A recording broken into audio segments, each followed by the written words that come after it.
can take a sunrise, sprinkle it with dew, cover it with... I'm King Jong-un. I hate the US because in the Korean War they destroyed my country and stuff. And my grandpa was like, yo, you know what? I don't like America, and we're gonna blame America for all of our problems because they destroyed our country like 70 years ago. I'm King Jong-un. I get really mad.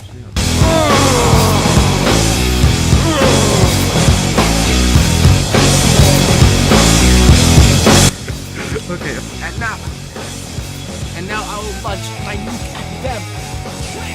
Pulls closed like a casket. Our truth devoured. Silent play in the shadow of power. A spectacle. Monopolize the camera's eyes. On track the sky. Was it cast for the mass who burn it all? For the vultures who devour. A spectacle. Monopolize the camera's eyes. Yes, we killed America. We're the best. Alright, now you see, I always say that I'm gonna launch nukes and stuff at other countries, and you know, like South Korea and Japan and Taiwan and America. That's known as rattling the saber. I do that because I know that if I that, then I'm fear-mongering, and that fear makes other countries want to give me stuff, so that way, I get free for only saying that I might do stuff. Guess what? I can't do it because my country has no money, and the people have no money, and the people can't do anything because they're starving. Why? Because America ruined our country in the Korean War because they destroyed us. I don't care about South Korea being like the largest economy on earth. No, North Korea had it worse. A lot of people died in the Korean War, and I want to make more people die by killing them, but not killing them because I don't have nukes. I'm pretending until now because I have a nuke now. You up.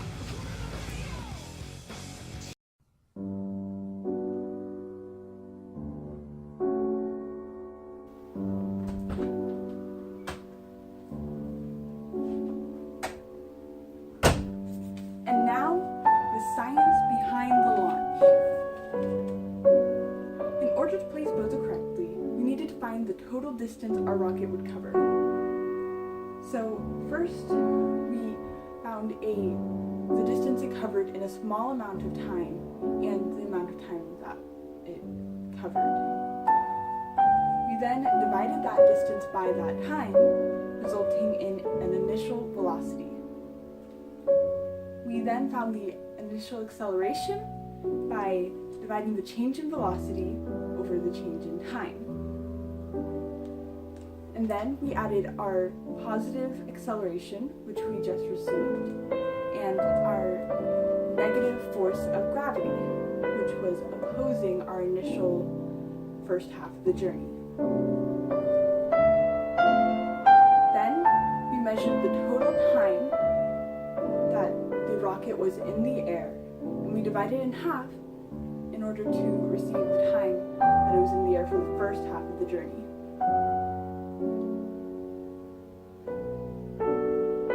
We then took our initial velocity, our final velocity, our time, and our acceleration, and we plugged it into the kinematic equation. Distance equals velocity initial times time plus acceleration times time squared.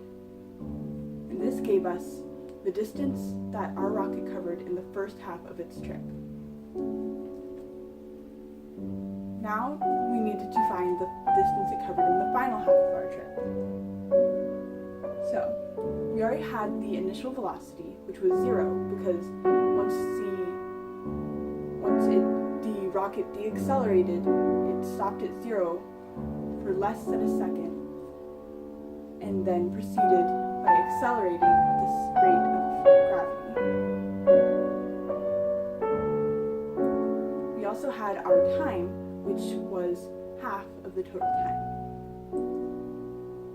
So we had our velocity initial, our acceleration, and our time. All we needed was the final velocity, which we were able to calculate using velocity final equals velocity initial plus acceleration times time. We then had the final velocity and put it into our last equation. Distance equals velocity initial times time plus acceleration times time squared. Lastly, we added the two distances that we got from the first half of the trip and the second half of the trip. However, our measurements were incorrect because our predictions were incorrect because when we first measured the distance and time, somehow that was incorrect. Unfortunately, we are unaware of a better way to make these measurements.